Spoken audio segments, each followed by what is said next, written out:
Welcome to the kingdom. I'm Chris, and this is Good Enough Gaming.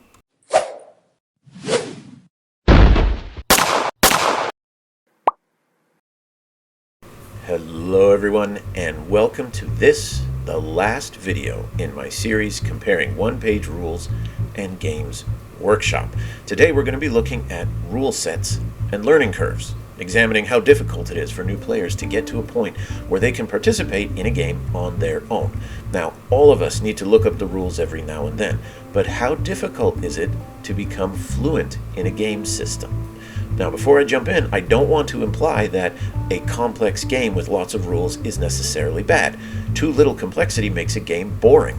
The trick is to have enough complexity to make things engaging and interesting, but not bog down gameplay or get players frustrated to the point where they're no longer enjoying the game. So that's what we want to look at here. So first, let's start with 40K, and I think the best way to introduce this is with a little anecdote. When I was still working at the Warhammer store, one day a regular customer comes in with a friend. He's going to introduce his friend to the game, and they're going to play their first introductory game. The regular friend then proceeded to walk his friend through every step of the pre-game process. First, they chose an army, then a sub-faction. Then he showed his friend all the different units and heroes he could take. Then he showed him the relics, the warlord traits. Then they went over detachments. Then they talked about stratagems. Then FAQs. You should have seen the look on his friend's face. It was deer in headlights. He was completely overwhelmed. His buddy, the regular guy, was trying to cram in years of 40K playing into 15 or 20 minutes. Now, to be fair, this anecdote says as much about teaching a game as it does about the complexity of the game. And the regular guy, he deserves some serious criticism for not knowing how to introduce the game to his friend.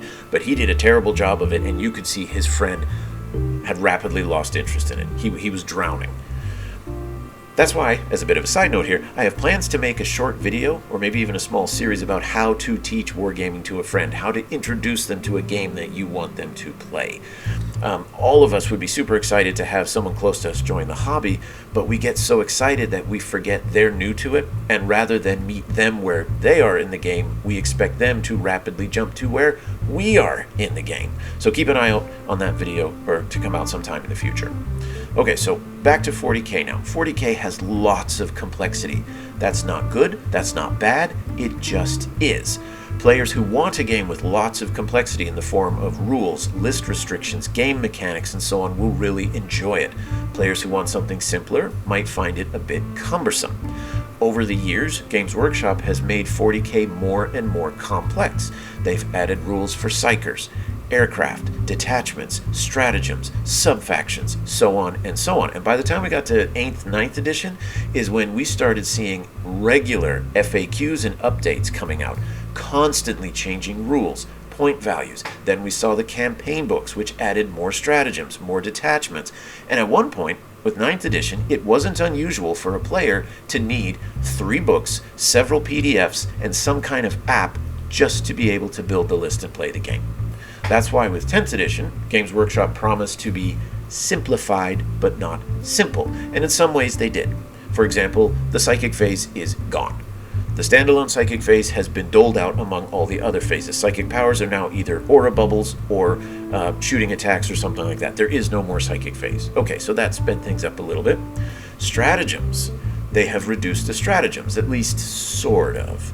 In 8th edition, you had a few core strategies and then lots in the individual codexes. Now you have lots of core strategies and a few in the individual codexes. So overall, yes, they have been trimmed and simplified, praise be to the Emperor, but those stratagems are just one example of why 40K has a very steep learning curve and why it's difficult to get to the point where you can play the full game without missing things, forgetting things, enjoy the whole experience the game has to offer. It takes a lot of time to get there. And that's just sticking with one army. You start playing multiple armies, and every time you jump to a new codex, you're kind of resetting yourself a little bit. Now, in 8th edition, Games Workshop tried to address this difficult learning curve by introducing their 3 ways to play. But overall, I think it failed. First of all, I don't need Games Workshop's permission to suspend elements of the rules to suit my gaming needs. That's called making house rules, and people have been doing that forever. Beyond that, though, I think the 3 ways failed because the entire rule set applied to all 3 variations. It wasn't 3 ways to play. It was the same game with various relaxation or strictness of list building, and that's all. You still had the same units, the same gear, relics, warlord traits, stratagems, and so on. Plus, open play and narrative play were only really any good within your smaller gaming community or group of friends. Competitive play was the lingua franca, since if you went to a friendly local gaming store, that was the standard. Good luck showing up and asking someone to play according to your open rules. So the 2 versions really weren't used that much. Everyone played competitive.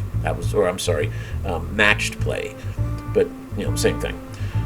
I think what they should have done, at least in my opinion, was they shouldn't have had 3 ways to play. They should have had 3 stages to play. The learning stage, the casual stage, and the competitive stage. The learning stage would be designed specifically for new players to teach themselves, or maybe with a friend, the basics of gameplay through a series of very small but increasingly expanded games. Now, Games Workshop actually figured this out in 9th edition, but they put it in the wrong place. I don't know how many of you noticed this, but in the starter box for 9th edition, the book that had the build instructions included tiny little game scenarios. And when I say tiny, I'm talking the first one had 2 models. It was exactly how a game should be taught. Build your Necron Lord, build your Space Marine Captain. Now play a game with those 2 models using just the basic stat line. Then, build a warrior unit, build a Primaris unit. Now play a game with those 4 units, learning how characters interact with units, introducing a few of the special rules. And by the time you worked through the entire book, you had not only built all of the armies, but you had played probably about a half dozen small games, and each game added 1 more rule to get you used to it. And by the time you'd finished building everything, you had a pretty good grasp of the core mechanics. And at that point, you were able to now move on to something a little bigger, a little more complex. But instead of putting that in the main rulebook in a section called, new to 40K or new players start here, they put it in the build instructions, which meant unless you built the models, you weren't going to notice that. And even if you did, most people, once they stopped seeing the build instructions and started seeing text and stats and stuff like that, would have skipped to the next page to start building the next model. They should have had it in the rule book, not in the instruction book. So once they get a grasp of those basic rules, then they can move to the casual stage of play. This is where players make the transformation from games meant to teach rules to larger games using the complete rule set. This is when they start to learn what army they want to play if they're not planning on playing one of the ones in the starter set. Now, do folks remember back in 8th edition power levels? Those were actually an excellent way to introduce new players to list building. It was simple. The problem was they should have only restricted it to new players. Those power level ratings were broken. You didn't have to pay more for gear, so obviously you're going to equip every unit with the very best gear. Why wouldn't you? It's one of the same complaints I have about list building in 10th edition. For the same number of points, I can bring a Necron Lord with a Resurrection Orb, or without one. So why wouldn't I bring it? Just make those items part of the default abilities and war gear. Anyways, power levels were good because it was a transition from here's a set army to here's an easy way to start customizing your army and getting players ready to move on to points where they have to pick every single loadout for every single model and get to the full complexity of list building in 40K. So they had the right idea, they just once again put it in the wrong place. Now, one place where 10th edition has hit the nail on the head with helping people get into the game and learn the rules is the Combat Patrol. That is exactly how you bridge the gap between emerging players and becoming quote-unquote fluent in 40K. Not only are the armies relatively small, but they're preset. Players don't have to worry about trying to build a list from scratch while getting to know the rules at the same time. I mean, can you imagine being new to wargaming, choosing the Space Marines, and trying to list build your first army using that codex? There are so many entries. That would be like replacing the drinking fountain in an elementary school with a fire hose. It's a lot of fun to watch, but it's not that fun if you're on the receiving end. Combat Patrols gave you a preset army, 1 or 2 relics to choose from for customization, and 3 stratagems. It introduced all the rules, but in an appetizer size for you to test it out, to get used to the mechanic without being overwhelmed with choices and options. Now, a Combat Patrol game could still take several hours for new players who are trying to check the rules all the time and looking up this and that and whatnot. But it's what 40K has been missing for quite some time. And once you get to the point where your Combat Patrol games only take an hour or so, you know that you're comfortable with the rules, at least for that particular army, and now you can start adding to it. You can start building your own lists from the codex, playing games at larger point levels. Heck, an easy way to do it, buy 2 Combat Patrols. Literally double the army with the same units. You don't have to learn anything new in terms of rules, stratagems, or relics, and yet now you're playing a 1,000-point game instead of a 500-point game. And from there you can move on to starting from scratch and building an entire list at 2,000 points, and you're off to the races. So that should be the casual section. The third section of the rules, or the third way to play, that's competitive. This is where the emphasis will be on points balancing. It's where the armies need frequent FAQs and updates, where table setup is focused on symmetry rather than aesthetic or narrative, and where the players are playing to win. This is where you need rule restrictions like the rule of 3. You don't need all of these rules and restrictions in casual games, because I think Darwin actually would have something to say here. If you keep bringing super competitive lists to a friendly local gaming store to play casual games, people are just going to stop playing you, and you'll either have to calm down your list a bit or get used to never playing. Casual gamers usually don't bring 3 Smash Captains, 5 units of Dark Reapers, or 4 Riptides. So you don't need to apply those strict rules to the entire game as a whole. Now, having said all that, I still think 40K is a fun game. What drove me away from the game wasn't the complexity of it, it was the business side of it, and that's why I still keep a toe in the 40K waters. That's why you'll see occasionally I'll post a 40K bat rep. I still want to play the game.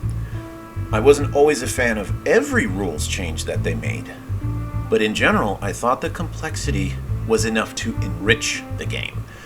Now, Age of Sigmar, on the other hand, to me, it's getting more complex without adding a whole lot to the game.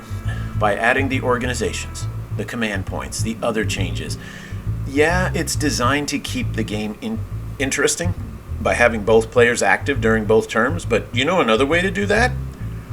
Alternating activations. Even the oldest tabletop wargame in history understood that alternating activations is how you keep both players involved. Let me put it this way. Here's what it feels like to play a game system where it's your army goes, then my army goes.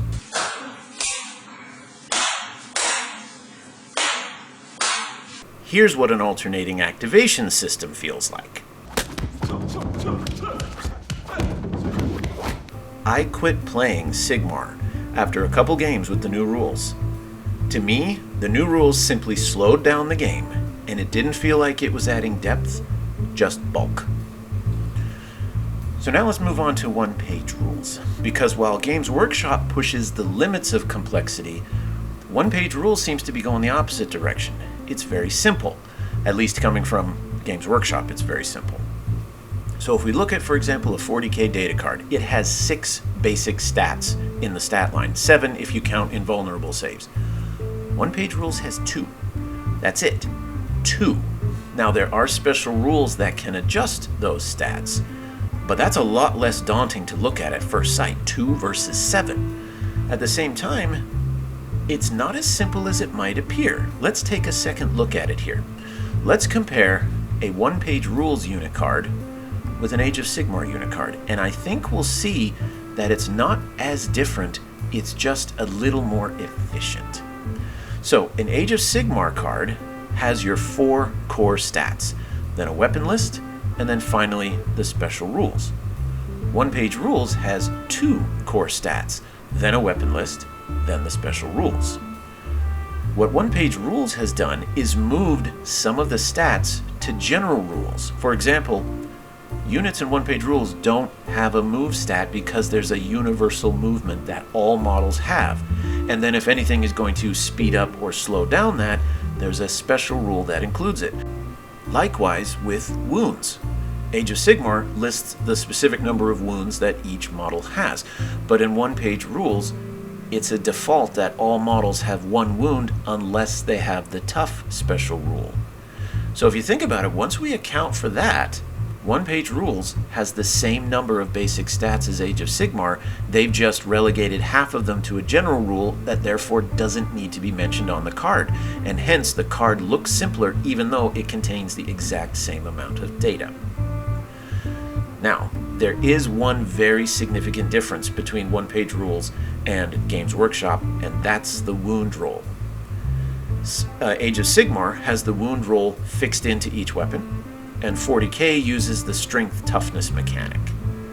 Now, I know that removing it in one-page rules was done intentionally to speed up gameplay, but sometimes I miss that. A goblin with a spear should not be the same level of danger as an ogre with a spear. Their quality, their ability to use the spear, isn't the same as the strength with which they score a hit. The weapon should have the same AP value, but the ogre's more likely to cause a wound if it hits you than the goblin, and the wound roll helps to reflect that.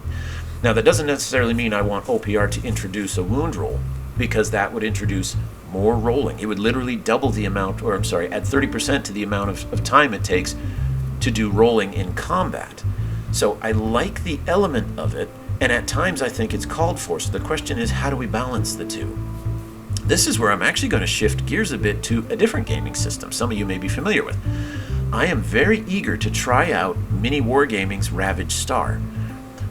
They want to include that kind of complexity, but not in the form of more and more dice rolls. Instead, Matt, in one of his game developer videos, discussed how the D6 system requires rerolls, pluses and minuses to the rolls, just to try and get differentiation of skill because you've only got 6 numbers to work with. But by adding all those rerolls and plus minus, it adds more time to the game itself. What Ravaged Star does is it uses a D10 system and then bakes all the adjustments into a single stat. So instead of hitting on 3s, re-rolling 1s on a D6, you just hit on 4s or hit on 3s on a D10. Percentage-wise, you have the same general chance, but it's all done in a single dice roll. Now, personally, I'd prefer them using a D12 because I think it would be much easier. I think D12s are more easier to translate a D6 system. You simply double everything. Plus, I think the D12 is a better looking dice. It's more aesthetically pleasing. I think D10s are kind of ugly. I totally understand why they use them. I just don't think they look very good. Still, I'm in favor of this overall idea of expanding the scale of the roll and just having one roll instead of having a smaller dice that you're constantly re-rolling to try and get the same level of depth and complexity when calculating statistics. So by sticking with that D6 system, one-page rules and 40K are requiring adjustments, re-rolls. 40K decided to jump into that with both feet. OPR went the other way and tried to take a minimalist approach.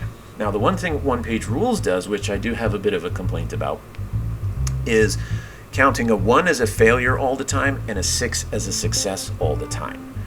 By doing that, you actually only leave yourself 4 levels of differentiation when determining skills. At that point, I think the dice are starting to hamper the game's ability to have rules reflect complexity and lore and storytelling. Because you've got so little to work with, you go from a 25% jump from one number to the other. And to me, that's quite a bit. So OPR is erring on the side of simplicity. But that does also mean the game is going to be picked up quickly. Every time a 40K player plays their first game of one-page rules, they're caught off guard by how fast the game goes. Stuff dies really fast, which means the games go really fast. A 2,000-point game of 40K can take 3 to 4 hours depending on how well players know their rules and codexes. A 2,000-point game of one-page rules takes about 2 hours. And that's even if players are relatively new to their armies. Some friends and I once played a 10,000 point game of one-page rules. It took 4 hours. That same size of game in 40K would take you an entire weekend. Now, despite being simpler at the outset, one-page rules still leaves plenty of room for complexity in list building, in tactics, in game decisions, especially with the use of alternating activations. But the goal of one-page rules is to get things moving, to make you act, to make you react, which of necessity requires sacrificing some of the complexity in order to speed along game time. I mean, look at the company name. The name is a shot at the bloat that was starting to infect 40K. Here's something else to consider. If you were to purchase the complete rulebook for one-page rules, there are additional sections that include more rules to make your games more complex. You want stratagems? There's a section in the full OPR book to add them. You want to add terrain rules? That's in a section after stratagems. You want apocalypse games, epic games, fog of war, additional activations. All of that is available in the book for those who want to add it. It's there, it's official, it's just left on the sidelines for players to add in as they want, rather than putting it all up front and saying you have to learn it all right at the get-go. Now, I do want to mention here that the simplicity of one-page rules is also a double-edged sword. All of one-page rules games, with the exception of Warfleets, is based on the exact same game system. That's why I've been able to film 2 battle reports now, having Age of Fantasy and Grimdark Future fight against each other. So, on the one hand, this is good. It means that once you know how to play one of their games, you know how to play all of their games, even regiments. The only one you can't play as easily is Warfleets. You just got 5 games for the effort of learning 1. At the same time, though, that means that all the game systems are the same. So you can't jump over to a different game for a change of pace, like you can in Games Workshop. You can jump from 40K to Kill Team to Necromunda, and it's playing 3 very different games. So while the learning curve for one-page rules isn't as steep, it ends in a plateau, which some players might find a little dull. But as I mentioned previously, you can then start adding all of those different rules to kind of mix it up and make it a little bit more interesting. So let's bring this all together here. One-page rules gives you a baseline, a foundation, a blank canvas, and then all of the paints, brushes, and tools that you may want, but you have to add them in. The complexity is there, it's just not the default.